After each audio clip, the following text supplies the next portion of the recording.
So first of all, before we study the damped oscillation, we would like to know why it is so important to learn about the damped oscillation. So damped oscillation is having great practical uses, and if you know that every vehicle that we design will have some shock absorber. Okay. So if you have a car or if you have a bike, even bicycle nowadays will have the shock absorber, and the shock absorber will when you enter some like uh, road breaker or something like a ditch, your vehicle will start oscillating. So it will undergo some compression. It will compress the spring, which will bounce back. But if there is no damping, then the bouncing will keep on happening forever. Okay. So we do not want that the oscillation to persist for long time. I mean, we want that the oscillation should die out as soon as possible, because imagine that you are driving a car and car goes in some ditch and suddenly the car starts oscillating because of the compression in the spring. I mean, will this be favorable circumstances while driving the car? Definitely the answer is no. So what we want? We want that the oscillation which is generated because of the deformation in the spring should be removed, or should be, you can say, it should die out as soon as possible. In fact, while in the process of recovering from the deformed to the equilibrium state, the entire oscillation should die out. So that is called the over damp condition. And to achieve the damping, we use a variety of damper, you can say, damping mechanism. So generally, what we do in a very simplistic manner, you can imagine there is a piston and cylinder arrangement, and the piston has to move through the liquid, and the liquid will try to maintain uh, the drag force and hence the damping.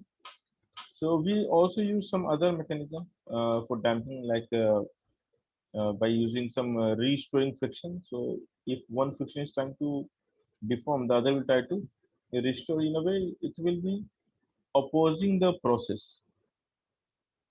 So in a damp oscillation, if I draw a simplistic diagram, then how to look like? So imagine we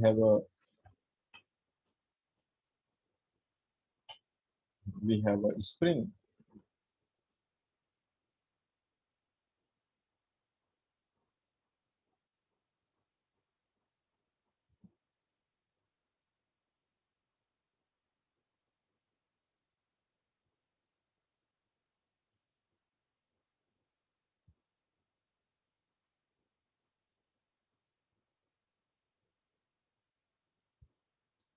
So we have a spring. Okay. So generally, so far we have been drawing a spring with a block. Okay. So now you attach a block to the spring of mass m. Now, if only spring and block is attached, then this will have the free oscillation, like without damping. So this is the example of free oscillation. But to make the damped oscillation, we need to modify this structure, you can say. So we may attach a piece of thin rod, and let's say the rod is massless, and we'll make sure that this rod is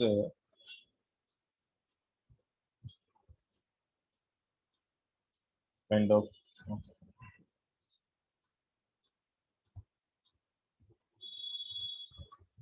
so the rod can move through a viscous liquid. So they keep liquid not almost, I mean, almost completely filled. So as the rod goes down, the liquid goes up through the side, gap left, and this kind of you can say motion. Let me put some liquid.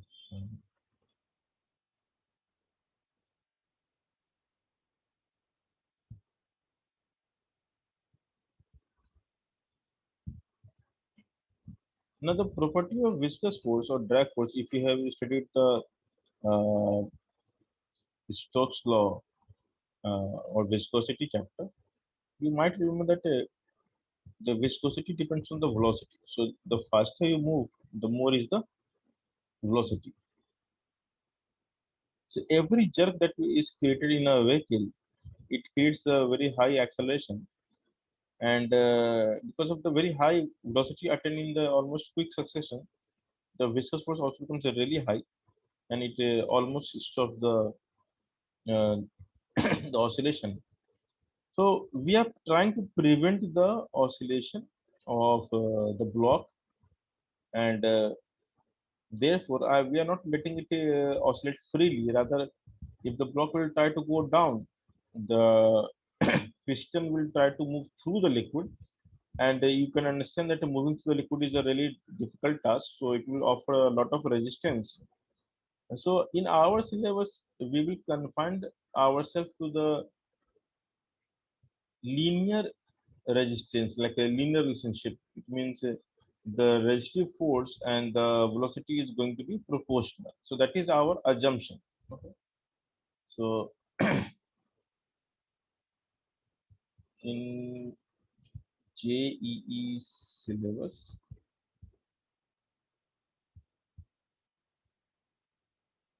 we will assume drag force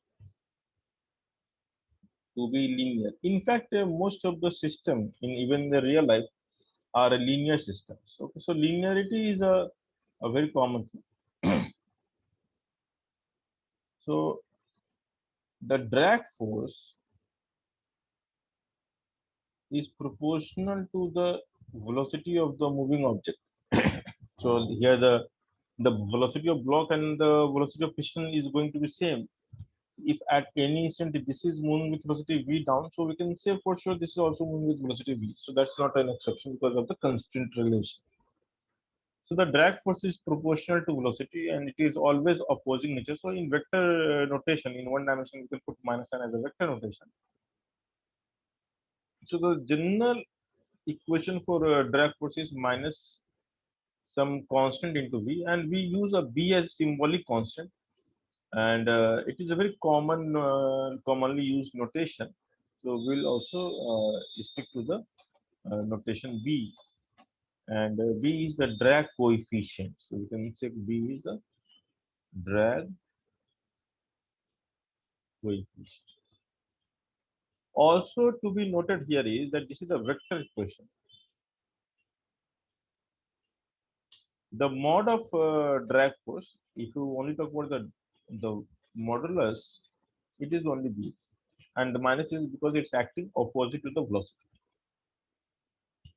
So now if I draw the ABD of the block, okay, so let's say x is the elongation, and because you are trying to go down, so the drag force will be acting upward,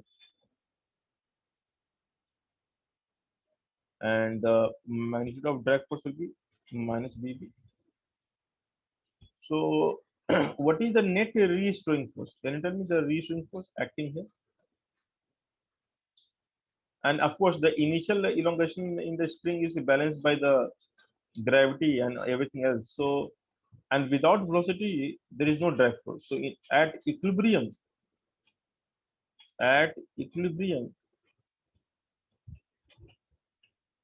when the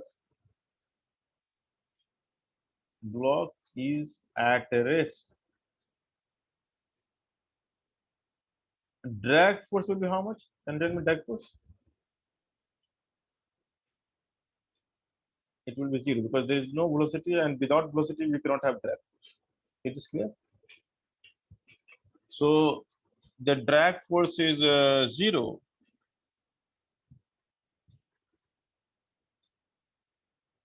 and the initial, you can say, elongation will balance out the initial, I mean, sorry, the gravitational force. X, I am assuming beyond that initial condition. Okay.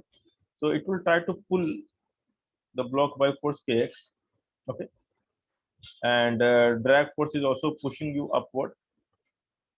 So what we can say that the net re-string force is how much? The re-string force is kx kx plus, plus bb. but the acceleration we have to write in this direction. So we know that the acceleration part we can write is if restoring, because we have to write the vector equation. So all the forces are acting upward, and we are supposed to write the acceleration A as a like how to say it. You can say this way: it's a differential equation. Acceleration is the second derivative of motion with minus sign. Why? Because x is in the direction, x is will elongate in the downward direction, and acceleration we are getting is upward, right? So here I have drawn opposite arrow. That's it. Just so all forces are acting upward. So how the block will accelerate? Block will accelerate upward. So it's going downward, but the acceleration is going to be upward. Why? Force is upward, isn't it? So in mathematical terms, how to write this? So you can write as kx plus bv equals to mass into acceleration. This is the value. Very, very simple question. But if you want to convert this into a mathematical expression, the A should be written as minus of second derivative, right? Isn't it? Because x will grow downward, so the dx or dt is downward, so second derivative is downward, but our acceleration is upward, so we have to put a minus sign. And once you do this, this will transform into a very nice equation. So you can write as d2x upon dt square. You understand this second derivative, everyone? Yes. So this will be equal to how much?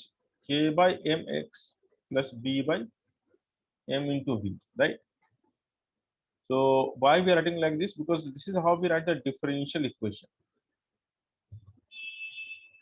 So if I bring on the other side, I can write as b by m into v plus k by m into x equals to 0.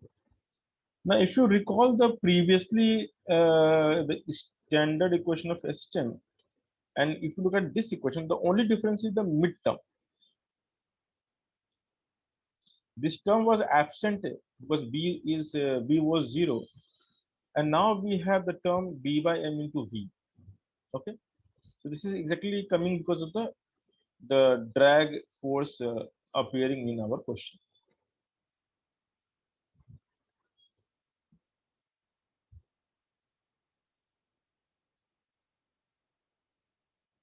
So the second derivative of position dx2 by d2 x by dt square plus uh, bv b by m into v, but v we can also write as dx by dt and plus k by m into x is 0.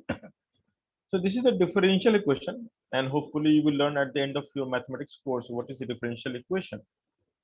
So this is the second order differential equation. Second order differential equation. Why? How we find the order? The d2 by dt square. This is called the order. So d by dt, you can say first order. d2 by dt square, second order. d3 by dt cube, third order, and so on. So you can say dn by dtn is the nth order differential equation. So we look for the highest order in the expression. So here we have the first power, when first order also, and we have zero order also, and we have second order also. So we assign or name it as second order differential equation. Now there is a very standard practice of writing these equations. So if you remember from the earlier equation of standard SHM, the free oscillation SHM, when the damping was absent. In that case, the middle term was absent, and we had the first and the last term. And the way of writing this is, now this part is something which you need to just remember. We write as 2 times gamma,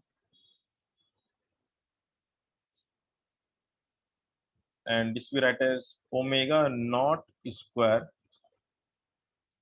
So omega naught square is basically k by m, and this is called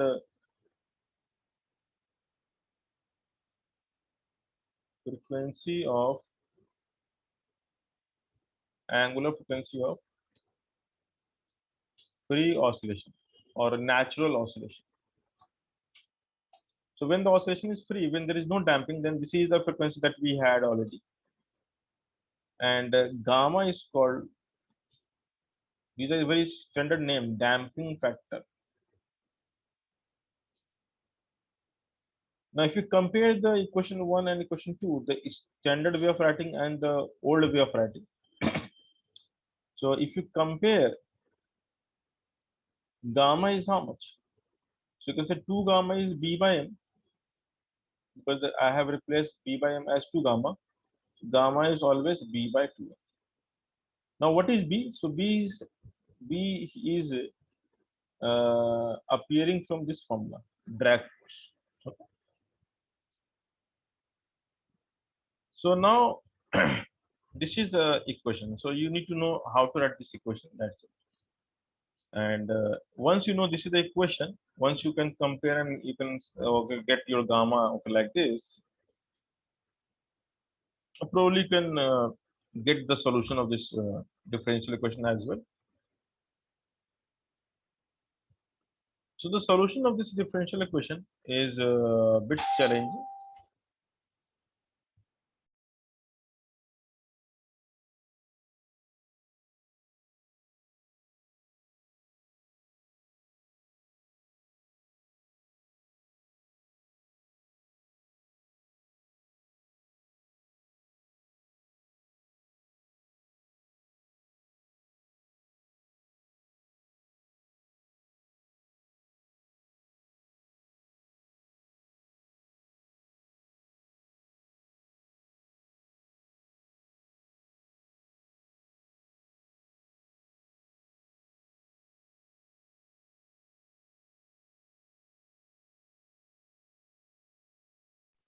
Okay, so now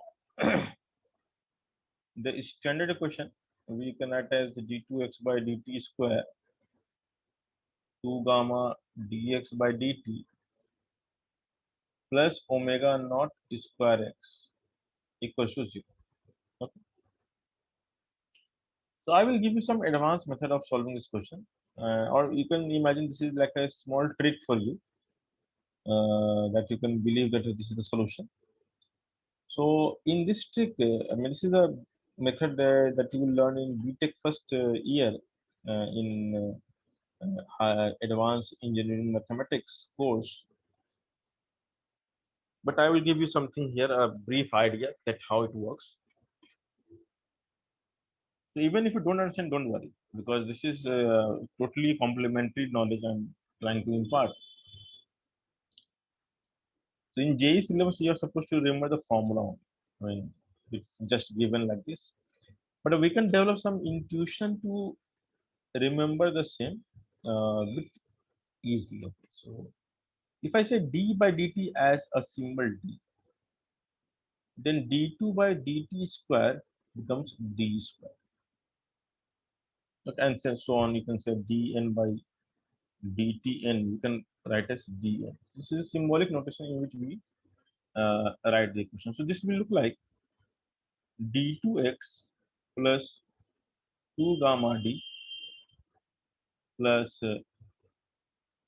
omega naught the 2 gamma dx plus omega naught square x equals to 0, right? 2 gamma dx. So if you take the x common, this will look like a quadratic equation, right? Can you see this is the quadratic equation? Yes. Yeah. So this is a quadratic equation and this is the homogeneous differential equation. So the solution of such equation is very simple. What you're supposed to do is take the quadratic equation and equate to 0. Although this is not part of the JE syllabus, but if you know this method, then you can solve the toughest question of JE with this trick easily. So you just equate the this quadratic to 0. Then if you have the quadratic equals to 0, the solution will be how much? minus b plus minus b square minus 4ac.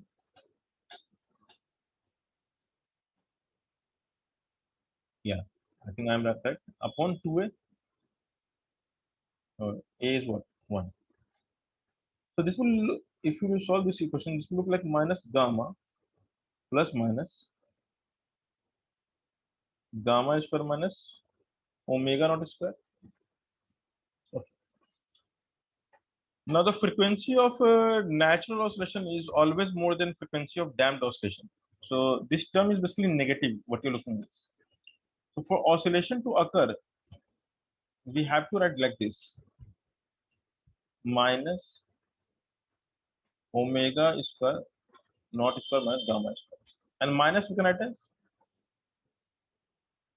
iota. It's a complex number, right? You can see like this. Yes. And in this complex number, you can see we have the real part, and this is the imaginary part. Okay. So the first step of solving the damped oscillation is, if damped oscillation is going to happen, then this is the condition.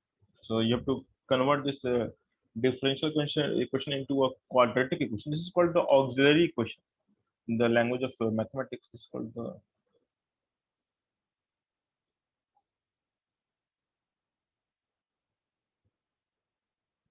and this is the answer. Okay. So later on, you will understand one thing, or you will learn about this: how to read the solution of a differential equation.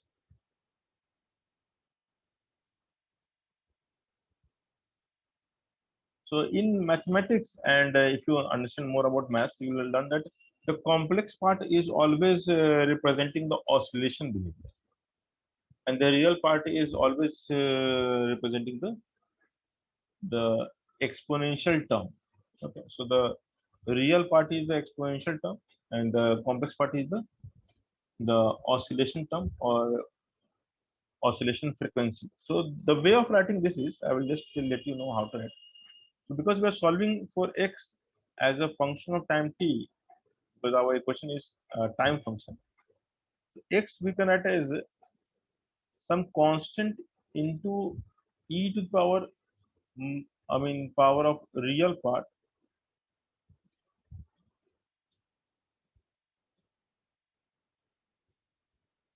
into the variable t into sine, or you can choose cosine, doesn't matter, sine of imaginary part into t plus some initial phase. So this is the solution of a differential equation like this. So assuming that this is the solution, you can write x equals to some constant, you can say the initial amplitude, real part is minus gamma, so it's a decay equation because minus gamma is the, like, like this. So e power minus x is a decay function, and every decay function will have the negative exponent. Okay. So e power negative number is the, or negative function is the decay formula, and positive is the growth formula. So there is something called growth and decay. So growth is plus x and decay minus. So this is very common mathematical notation of growth and decay in physics. So everything which will grow will have the, like, positive power. So exponent does not need to be e only, any number, any positive number of more than 1. So let's say if I write 2 power x, this is also growth, decay, growth, decay. So any positive number other than 1 with positive power will have growth, and negative means decay. So that's the whole idea of growth and decay in physics. So what you can see, this is the decay term. So this will decay with time. That's a, that's the way to read it. And The imaginary part which we have is omega naught square minus gamma square whole into t plus some initial condition will decide the phi. So the term omega naught square minus gamma square under root we write as omega d. That's the damped oscillation frequency. So this is called frequency of or angular frequency of damped oscillation. Understood? So this is the damped oscillation, and your equation will now modify as a e power minus gamma t sine omega damped t plus phi. So what we can realize that the omega damp is always less than omega natural by the factor of this because of gamma. So damp is less than this, and so we can say 2 pi by the damp time period will be less than 2 pi by natural time period. So this implies the damped time period is more than natural. So if it is a damped oscillation, the time period will increase. So that's what you need to remember. And the formula is pretty easy to remember. This formula is simple. So what exactly you are supposed to know or remember these two terms? That's it. So just remember these two terms, and that's more than sufficient to answer every question of JE. So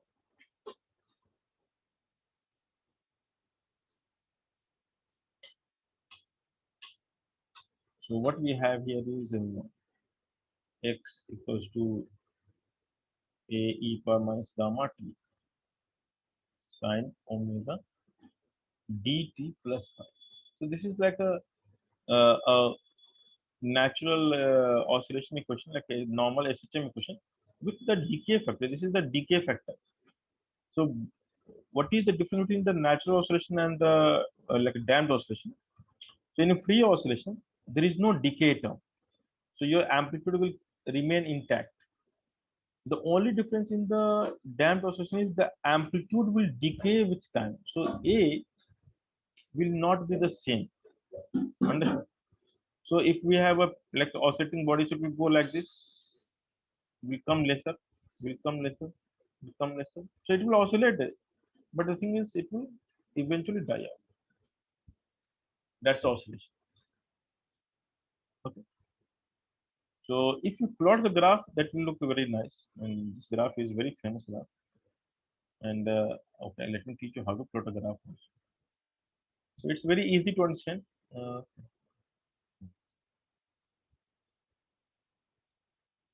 so anyone knows how to plot the graph of this equation?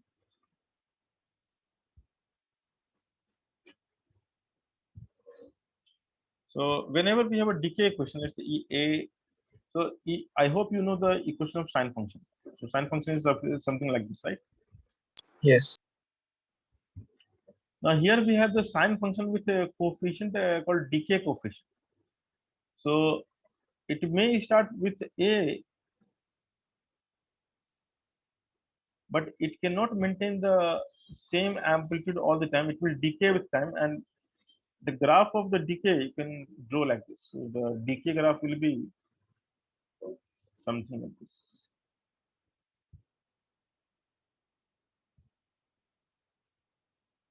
And you can just do the flip side also.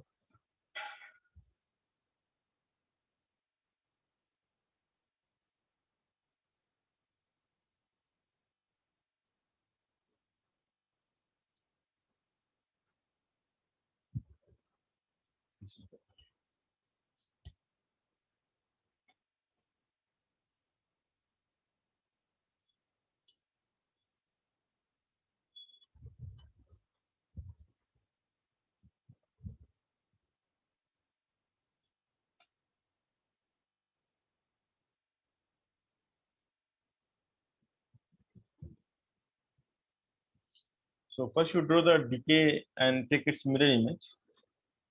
And the graph is pretty easy to draw. You have to draw the sine function between these two boundaries. So earlier the boundary used to be plus a minus a. So you can oscillate from plus a to minus a. But when we have a decaying boundary, so your oscillation will be in between the boundary. So the equation will look like really nice. It will look like something.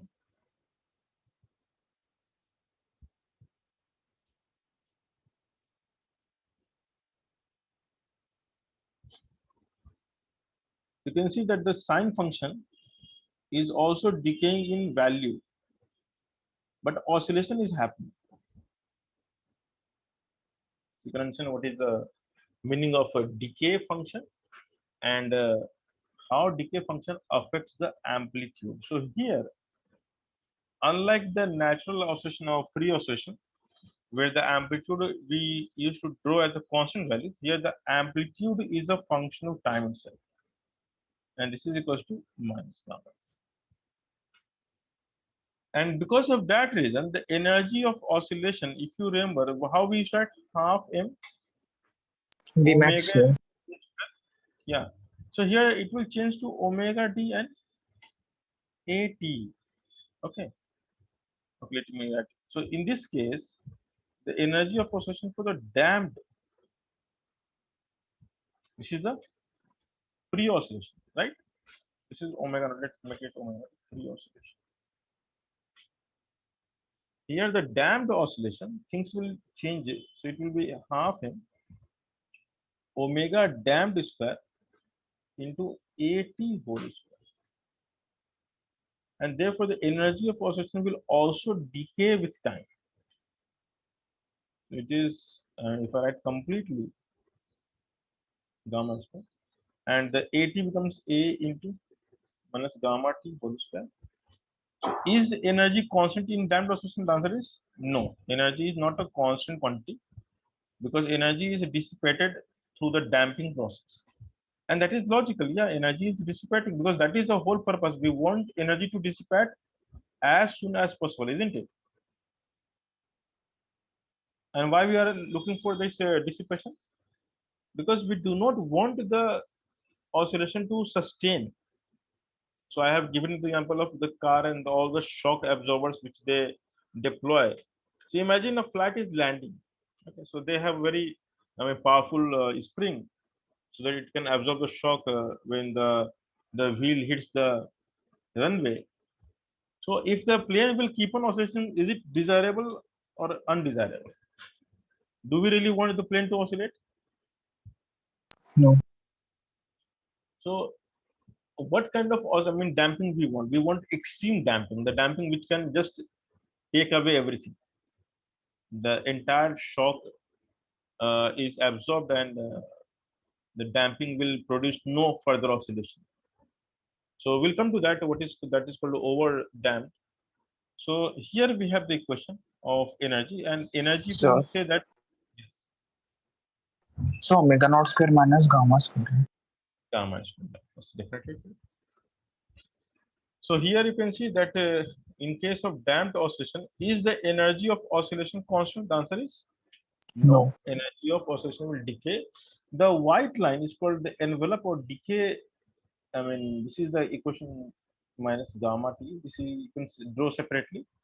And the only difference between the sine function is it is still the same sine function, but the only difference is the boundary between which it will oscillate. Okay, so that's the whole way of drawing, and this drawing is very common. You can, let's say, if you want to draw, I hope you know this drawing, right? If I ask you how to draw the graph of x sin x, can you draw this graph? So sin x graph, is like plus 1 to minus 1. But what is x sin x? It is the graph between plus x to minus x. That's the whole idea. Plus x to minus x. So when we have a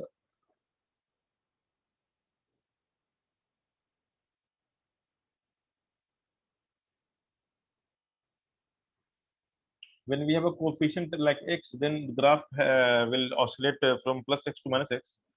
And there is a small catch here. When x tends to 0, sin x becomes x, right?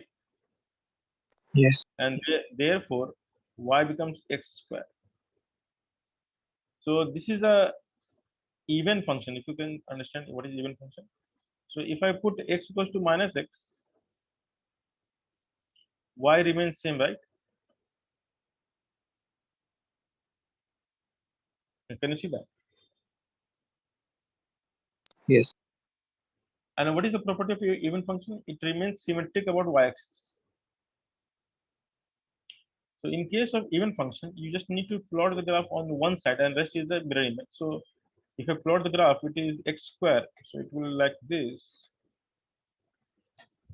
will oscillate between the graph. Difficult for me to do continuously. But on the other side, it is just a mirror image. So no need to do separate. And this is the graph you will see on the cover book of IM Arrow. So if you have seen the book IM Arrow, calculus in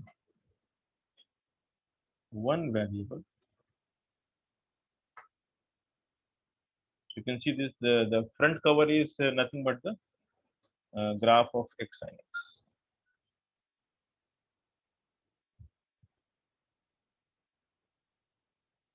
So drew nicely. I mean,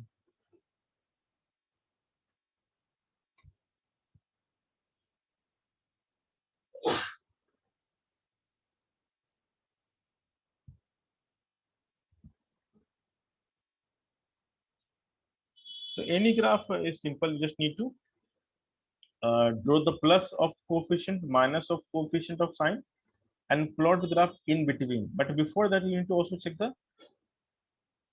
the odd and even function. Okay. So that is the whole idea. Okay.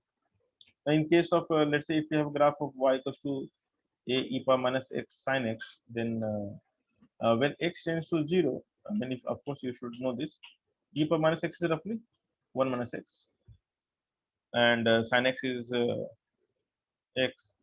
So y becomes a 1 minus x into x. This is like a x minus x square. This is the inverted parabola. Okay. So near the x tends to 0, and also it is neither even nor odd function. So this doesn't fall into any category of even and odd. So you have to draw it separately. But close to x, the graph will be something like inverted and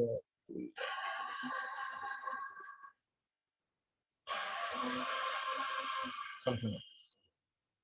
So when x is 0, then definitely the equation is 0. If I add some phi, then it may not be 0. But if phi is absent, so when x is 0, this is 0. So graph will start from the decay. Okay. So you may draw from here. And this is the like drawing for x, and then so there are a variety of things that you will learn. I mean, mathematically, how to plot the graph and all those things. But this is the really nice graph. The decay graph is very famous, and one must understand that what is a decay term and what is the oscillation term. So oscillation, when multiplied with a decay function, then it is like a boundary for you to oscillate. So sometimes this term is also called the envelope.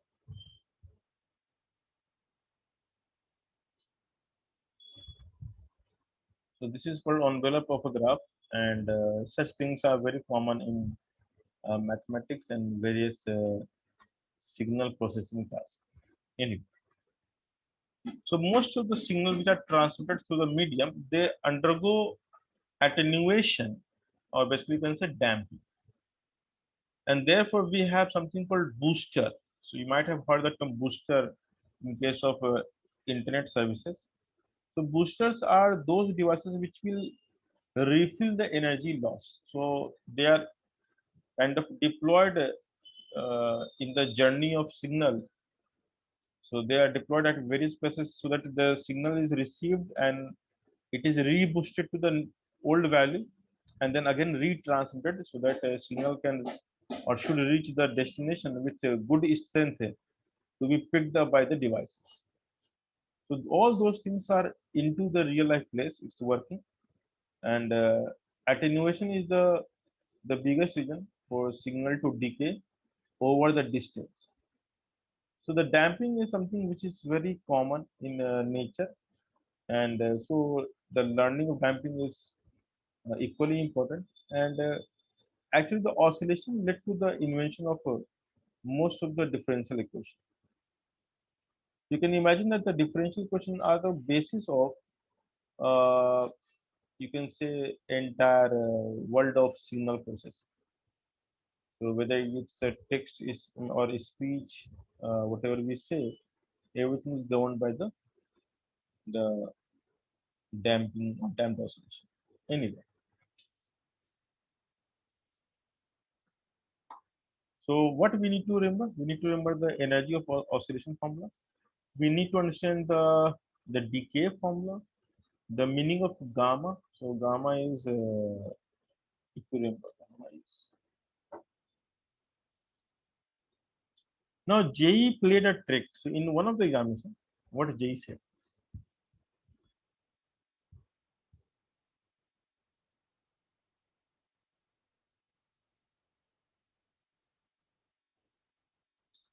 So they said that the acceleration is proportional to velocity. Now look at this formula. What they are saying, A is this. So force will be how much? Minus the drag force becomes mdv, and therefore the damped equation, if we want to write, I will write kx plus uh, f drag equals to m into a. This becomes kx plus mbv because it's opposing only. So a turns out to be how much? K by m into x plus bv only. So now you can see m is not coming because the way it was quoted in the question, and this become eventually the second derivative like this. So minus MBB. No, no, no. See, this is the direction. So when we write the differential equation, that we have taken care of direction. No? Look at here. See, what is minus mv? It's a direction. No? Value is how much? Yes.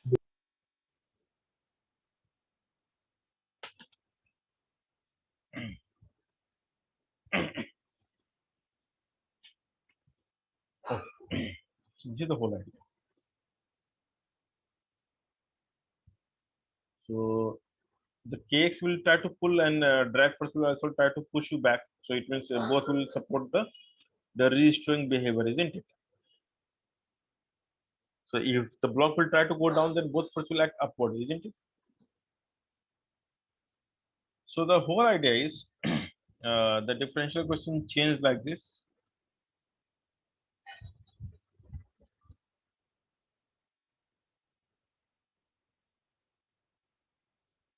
B dx by dt.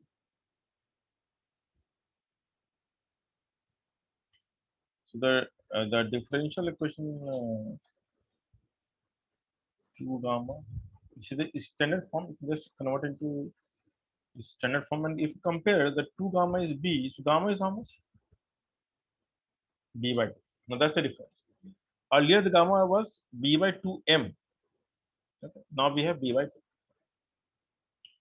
So what they were asking is the decay function will be how much? So amplitude as a function of time will be initial value e to the power minus gamma t, and this turns out to be minus bt by 2. Okay.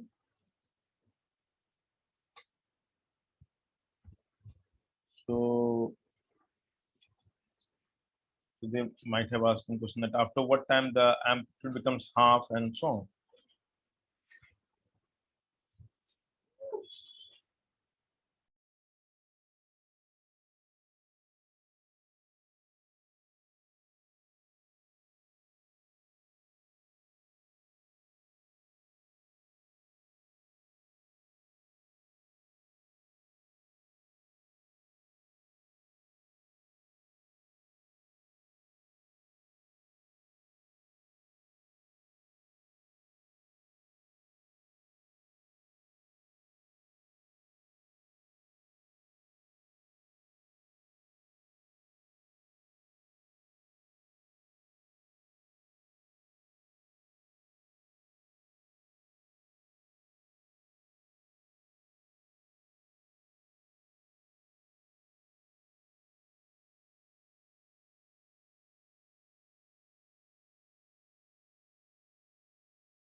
So why is not on?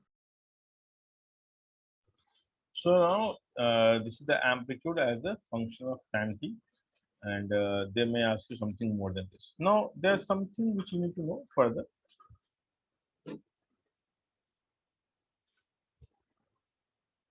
So we have a question that damped oscillation frequency is given by the natural frequency minus gamma square, and you can write as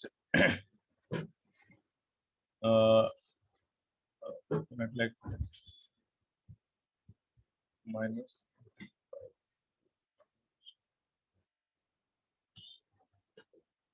So now there are case one.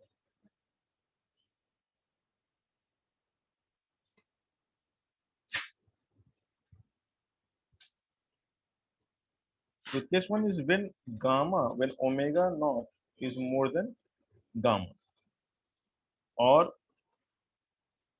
when k by m is more than uh, sorry. So when k by m is more than b by 2, or you can say k by m is more than b square by 4m square. Obviously, k is more than b square by 4m.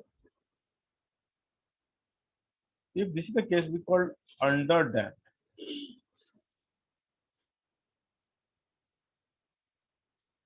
So it means it will have oscillation, but with a decaying amplitude that we have seen so far.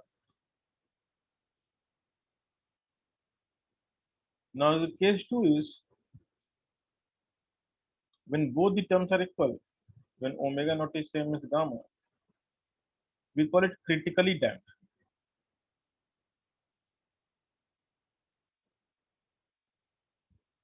So now we cannot comment about the because omega d is 0.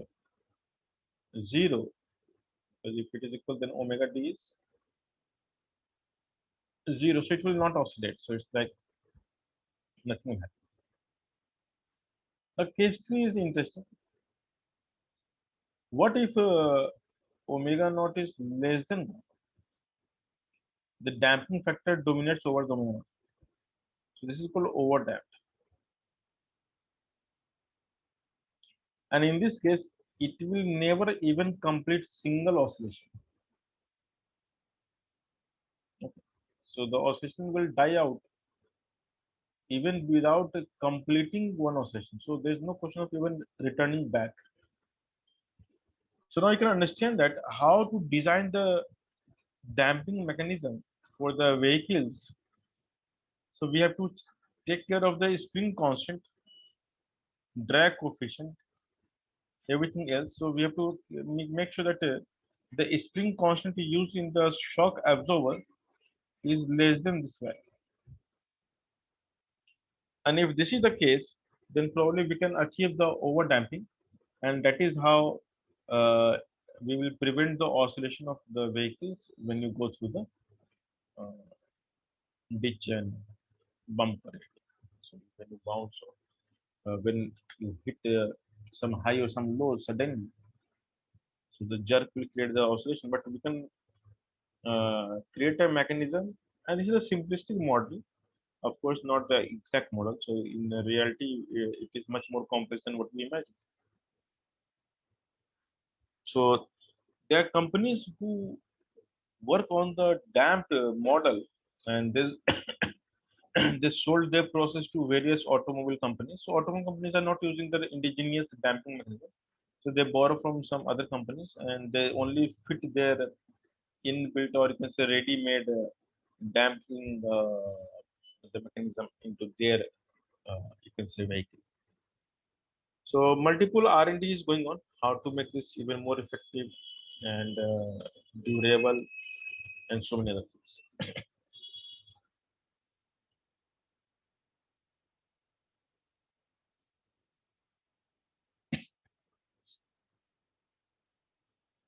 The last is called the forced oscillation.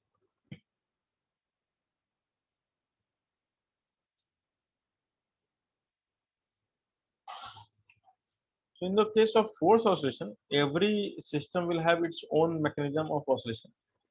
But we also apply a force externally.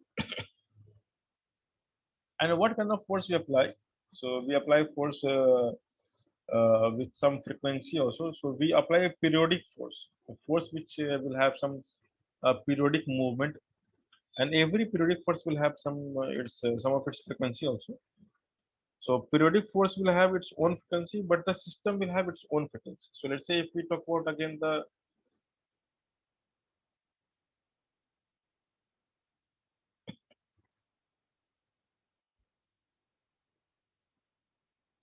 so if we talk about the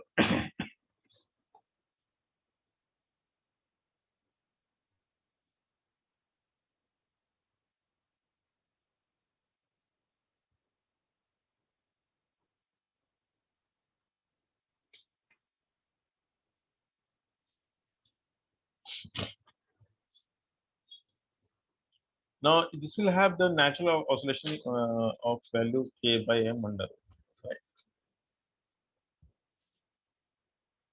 So now let's say if someone is applying a force and this force will have the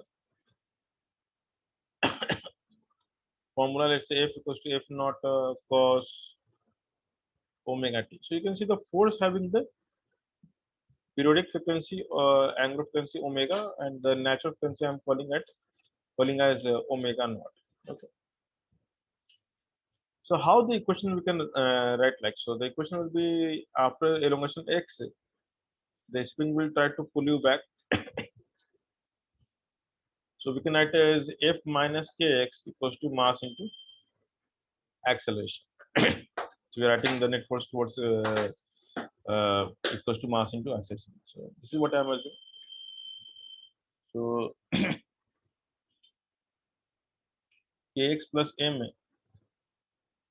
So I'm assuming the acceleration towards right because that's why I'm taking the f as net force. So here the a will be positive because a I have taken in the direction of elongation. So I can just write as d2x by d2 square equals to f. So this is the forced oscillation without damping. So we can also consider with the damping.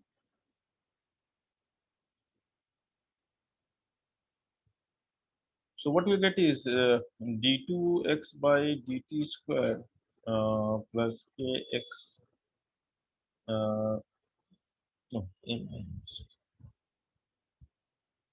kx equals to f not cos omega t. So d2x by dt square plus k by m,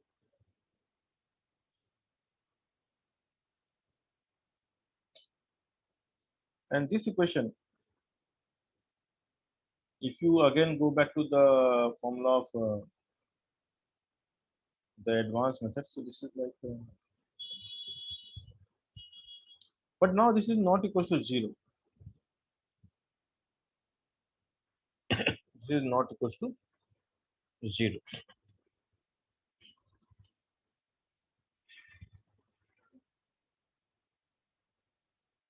So in such case we have two types of solution or equation. So we have the auxiliary equation,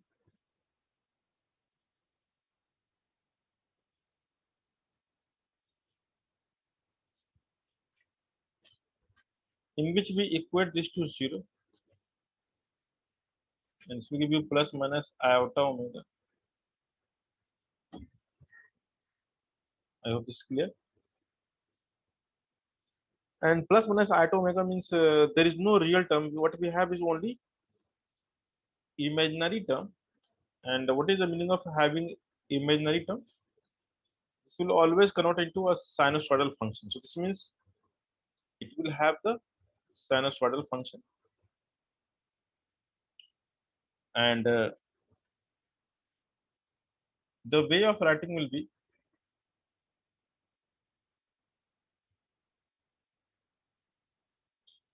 the x will be equals to a and e power, there is no real term, so real term into t into sine and what we are getting is the same omega. I think this is omega not only. Yeah.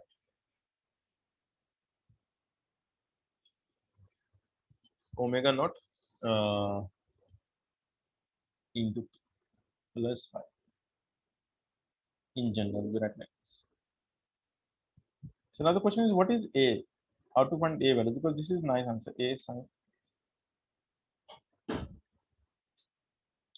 So force will decide the whenever we apply the force. If you remember the spring block system, if you apply the force, you decide the amplitude, right? So earlier the amplitude we got as F by K, right? If you remember in the simple oscillation. So this force, I mean, of course, there are two ways of solving. You can substitute this equation. You can, let's say, you can find the second derivative, and if you find the second derivative, what you get? A omega naught square minus uh,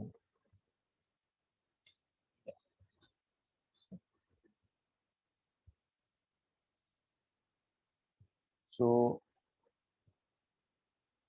what is our answer?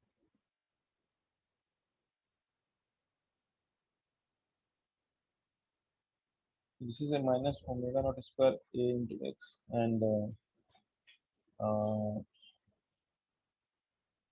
our equation is this one. Uh, plus Qx.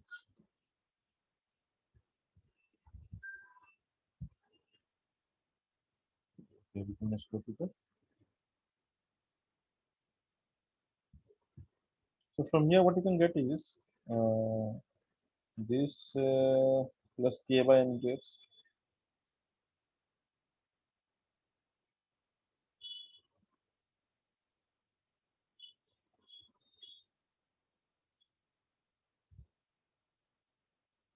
Just uh,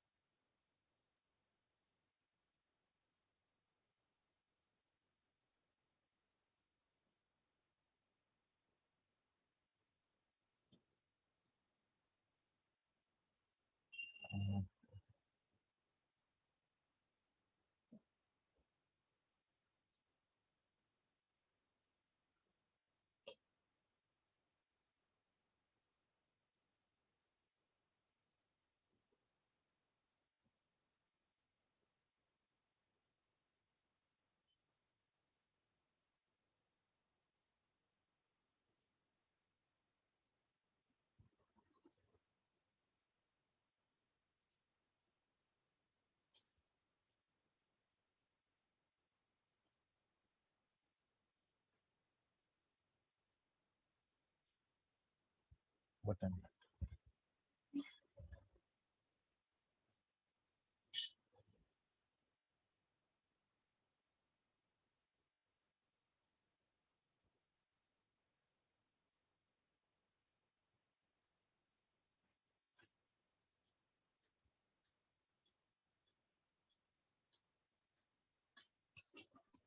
just a minute, let me check confirm this. But one part we can say for sure, the answer that we way of writing is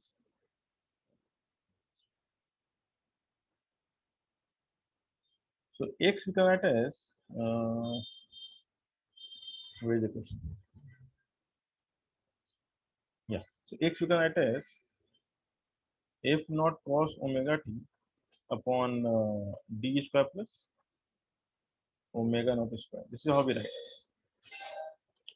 Now, in case of solving this equation, the way it is solved generally, we write like this: F naught cos omega t, and now this is just a trick for you.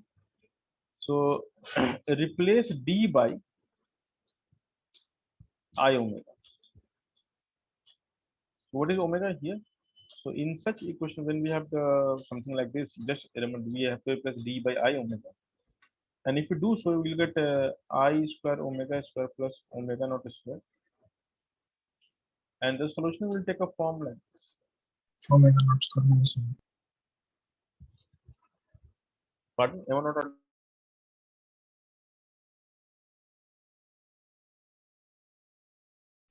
Am I audible? Yes. Okay. You said something. No, sir.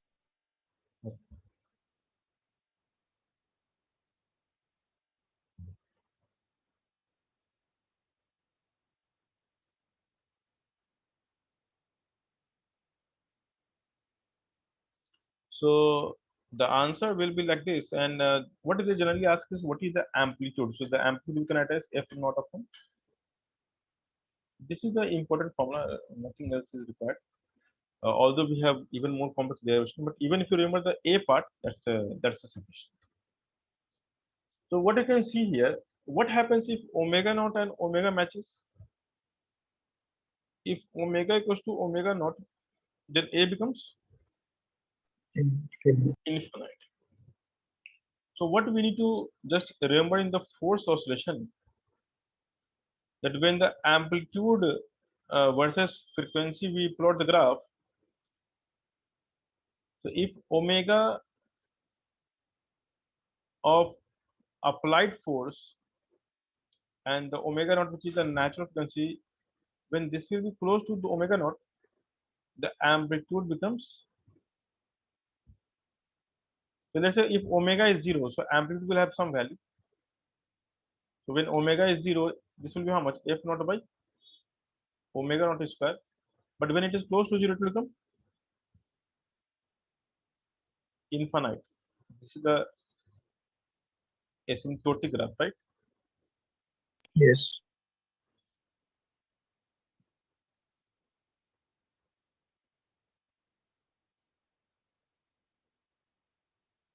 This graph will become infinite, and when omega will tends to infinity, the graph will become tends to 0, right? So it will be graph like this.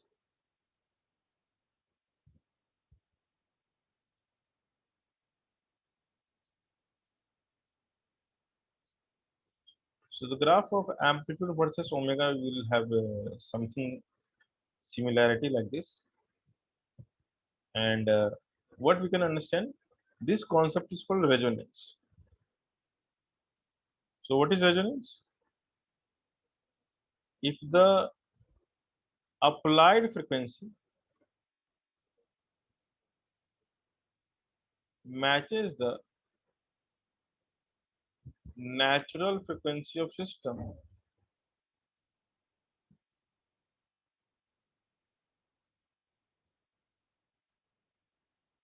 then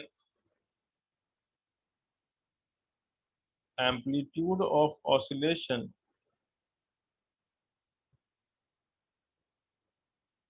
becomes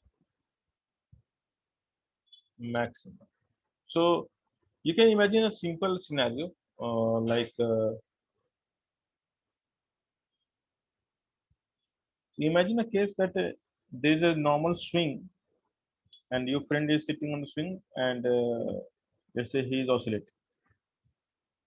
So let me design a swing first,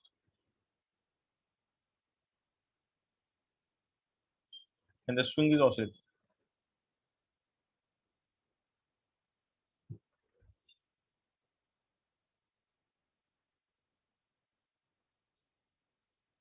No, anyway.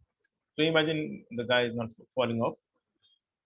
Now, as you give some push, it will go up, will come back, will go back. Now, this is the point at which it will come to rest.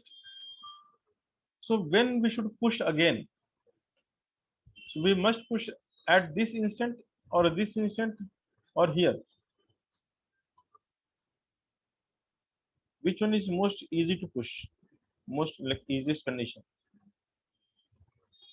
The leftmost, middle, or rightmost. So let's say you release from rest from here. It goes down and it goes back.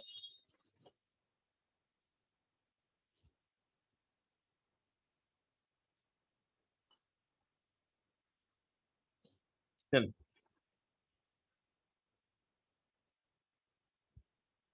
Sir, can you? so let's say a person is oscillating like this. So this is the extreme position. So you are standing there, you want to push your friend to increase the amplitude. What is the right way to push? At what instant we should push? Should we stand here to push?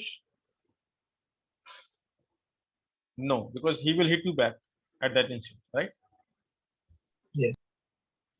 So what is the right moment to push? The moment you At the come to end. rest. Yeah. So the moment you come to rest, if you give a gentle push, what will happen? It will increase the energy, and so it will go even further. So it will increase the oscillation. Now where should push next? Here, the new extreme. If you keep on pushing at extreme portion, what will happen? Your amplitude will keep on growing. Increase. Yeah. So what we are doing is we are exactly pushing at the instant when you complete one oscillation. It means the frequency of applying force or the applied force is exactly matching the natural frequency of the oscillating object. And when this happens, then the amplitude will keep on growing like this. So we say that when natural frequency of oscillating object matches the applied frequency, then the oscillation will occur with a maximum amplitude, and this phenomena is called resonance. So every system in the nature will have its natural frequency, and that natural frequency you may match externally, and if you do so, the system will oscillate with maximum amplitude, and that will be dangerous because system may destroy itself because of the large oscillation. So many times when we make a bridges or like worldly sea link, you can see the storm may oscillate the bridge. Okay. So when they create a bridge, they have to take care of the oscillation. So if the wind will set the bridge into oscillation, and if the oscillation frequency will start matching, the bridge will oscillate with maximum amplitude and will destroy itself. So we have to prevent the oscillation of large mega structures by creating some method to not let this natural induction of creating the oscillation. So these structures are not made as a single piece, rather they make collection of pieces which they join with some damping mechanism so that one piece cannot vibrate the other piece with the same frequency. So when they try to do so, the damping will create a different frequency, and therefore the natural oscillation will never occur. So there are various things that is taken care of, but still the risk is always there.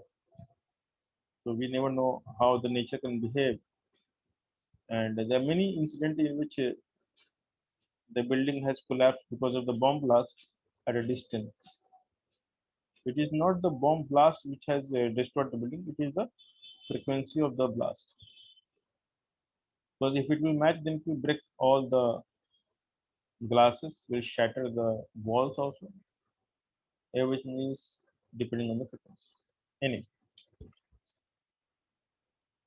so this is the I think end of SHM. Anything else? Let me just check what is left now.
The M was missing here.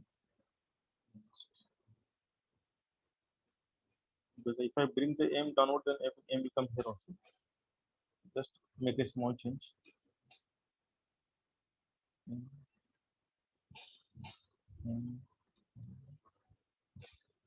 Yeah, that's a small change.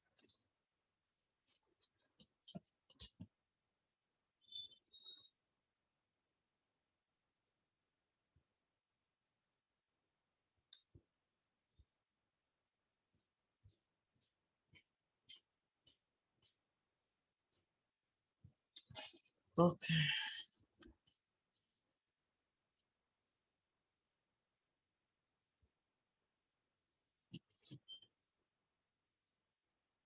Okay, the end.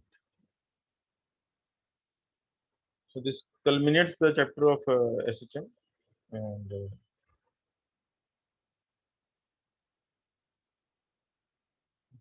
today we have only you two guys. So shall I start the next chapter or in the next lecture? So today I have to start the wave and sound, and no one should miss that lecture because that's very important.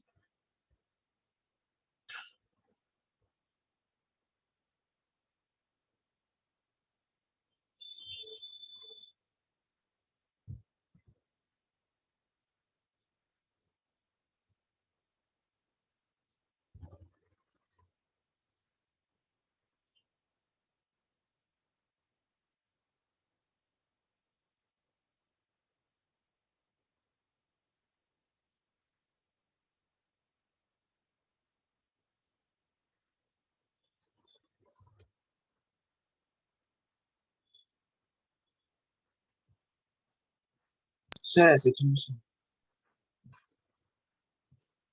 Yeah, SHM part is done, so we can leave that part. And what you're supposed to remember is this formula. So remember for examination. Yes. And this will be like, of course, this is not a complete solution. So this is something plus some more solution, but I'm not putting that because that's not required. Okay. This is something plus something more, and this we can actually convert into a formula like F naught by M cos omega t plus phi. So by adding phi, you can take care of the missing part. So in JEE syllabus, we are supposed to remember the formula because that is mentioned in the NCRT. So if you open the book of NCRT, go to the chapter of SHM, you can see some formula in the blue color box. And because it's written there, so you are supposed to remember that. That's there is no other thing which you need to do. Okay, so what I'll do is I'll start the new chapter in the next lecture so that everyone should join. And why nowadays my classes are getting hampered because I have got some periodic, or you can say chronic headache problem. So it's not going away right now. So it's there is headache, and it is getting activated at some time. Becomes very high intensity, goes down naturally. I don't know what is happening. So that is why I'm not able to take lecture on time. So hopefully we'll do it in this next lecture. And tomorrow I think we will have next lecture. We'll start the wave and sound. All right. Okay, sir.